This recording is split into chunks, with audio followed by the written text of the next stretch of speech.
And good Tuesday evening to you, everyone. We begin with an update to that tragic case in Northport of a man charged with vehicular homicide of an 8-year-old girl. Haley Burks was killed Saturday afternoon. Her mother and her 2-year-old sibling were also critically injured in the crash. The man accused in the case is Danny Ray Smith. Police say he was leaving the Tuscaloosa Regional Air Show when the crash happened. He had been hosting a viewing party at his business, Dixie Air. Now, we have 2 reports tonight. One with Smith's attorney urging the public not to jump to conclusions in the case. However, we begin with a story of Smith's past. Close to 20 years ago, Smith's son was killed in an alcohol-related car accident. WVUA's Travis Leader starts us off tonight. According to court documents, Danny Ray Smith's son, Daniel Scott Smith, was killed December 23, 1994, when he crashed his BMW on McFarland Boulevard. The court documents also revealed that the 19-year-old Smith was legally intoxicated at the time of the collision. Another passenger, Tyson McCree, also died in the accident. The court papers obtained by WVUA were that of a wrongful death suit filed by Tyson's father, Ralph McCree. The suit named Danny Ray Smith as a defendant because he was his son's estate holder. The case was ultimately dismissed in 1997. Reporting in Tuscaloosa County, Travis Leader, WVUA News.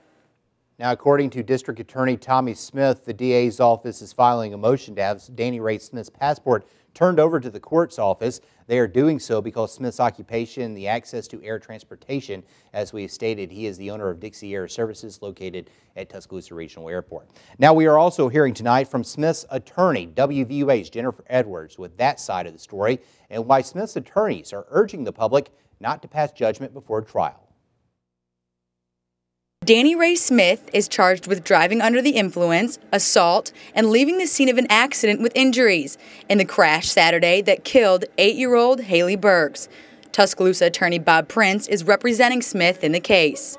Well, I've represented Mr. Smith for years and have been a friend of the family for a long time. So in the time of need, they call me. Prince says now his team is conducting its own investigation, and at the arraignment, his client is going to enter a not guilty plea, and then the district attorney will take the next step. He'll take his evidence and go to the grand jury, and they will listen to it. They don't get our evidence. They only get what evidence the state wants to present to them. And it's a probable cause hearing, really is what it is. And so if the grand jury thinks there's probable cause that a crime was committed, and that Mr. Smith committed it, then they could return a true bill for a lesser charge, for the current charge, or for a greater charge. Prince says it's common for police to charge someone with crimes they think someone has committed, like Smith's charge of leaving the scene of an accident. The police are saying that the truck was 100 or 150 yards away and that Mr. Smith got out of it and went back to the scene, saw people administering aid to the victims, and then went back to his truck and waited. I mean, I don't know what more you could do. I think it's unfair for anybody to judge what you're supposed to do and what you would do in a situation like that. Prince says the Smith family is heartbroken over the tragedy, and their prayers go out to the family. Reporting in Tuscaloosa, Jennifer Edwards, WVUA News. Now, according to attorney Bob Prince, it may be a year or more before this case goes to court. Meanwhile, Tuscaloosa Metro Homicide is still gathering the exact facts of the fatal crash that killed Haley Burks, and they are asking the public for their help. Investigators say the family was walking on 5th Street in Northport on the shoulder of the road when they were leaving the air show. Captain Loyd Baker of the Tuscaloosa Metro Homicide tells us the 3-year-old child was released from Children's Hospital yesterday, and the mother was released from DCH today. Her injuries include multiple fractured vertebrae. In addition to the family of 3, a 4th person was hit too. Officials say he is not related to the family. Captain Loyd Baker with Tuscaloosa Metro Homicide Unit says they are looking for witnesses to the crash that could offer more information. What we are asking is anyone who saw this or was in the area at the time of the impact or the time of the crime to please call us. We do need to talk to everyone who was present or who saw what happened. And if you have information about the investigation, you are asked to call Captain Loyd Baker at Tuscaloosa Metro Homicide. That number is 205-464-8691. Again, 205-464-8691. Now to other headlines making news this evening. Before the night set across East Texas, communities were trying to assess the damage left by a batch of severe storms and tornadoes that erupted this afternoon in the Dallas metro area. Elizabeth Corridan reports.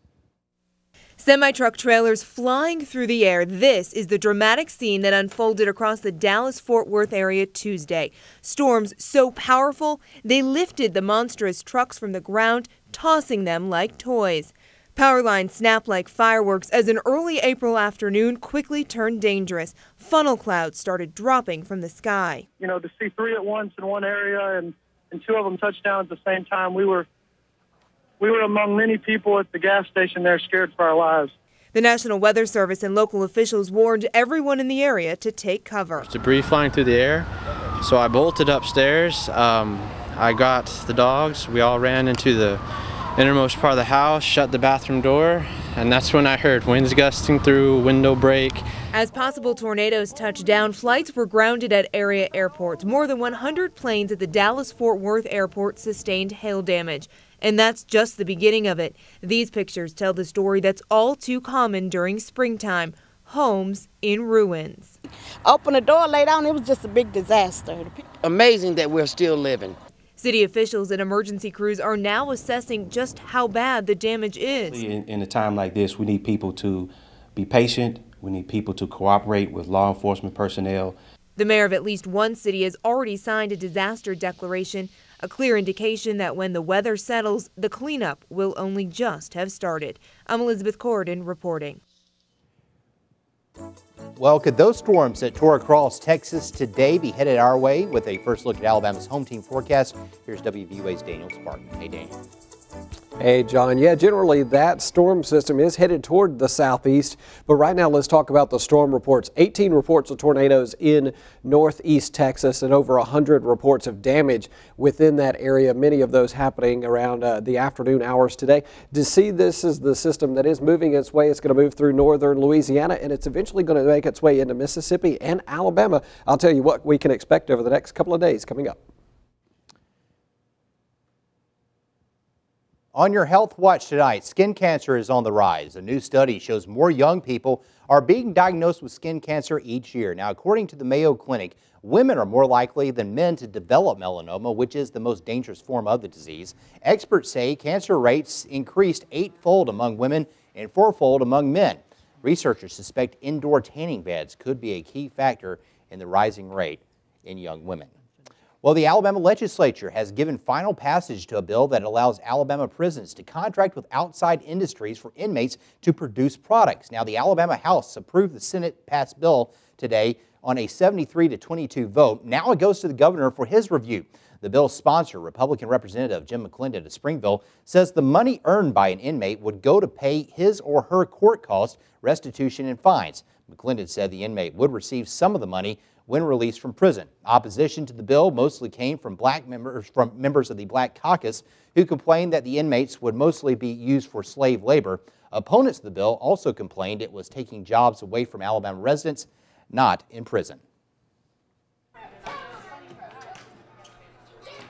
And it may be hard to believe, but a new study shows about half of all preschoolers are not taken outside to play by their parents every day, but experts recommend at least 60 minutes of daily physical activity for children 3 to 5. Experts say work was often the reason, but some parents who work from home also didn't take the kids out to play. Researchers say it's important for a child's mental health, their imagination, and development of social skills. Well, the results are in. Consumer Reports has released the rankings of the best and worst supermarkets across the country. And among the 52 major grocery stores, the favorites included Publix and Trader Joe's, Wedgman's, and Fairway. But the customers were frustrated by Walmart Supercenter, Pathmark, and Pick and Save. The biggest gripe, not enough checkouts, congested aisles, and advertised specials out of stock. The report also said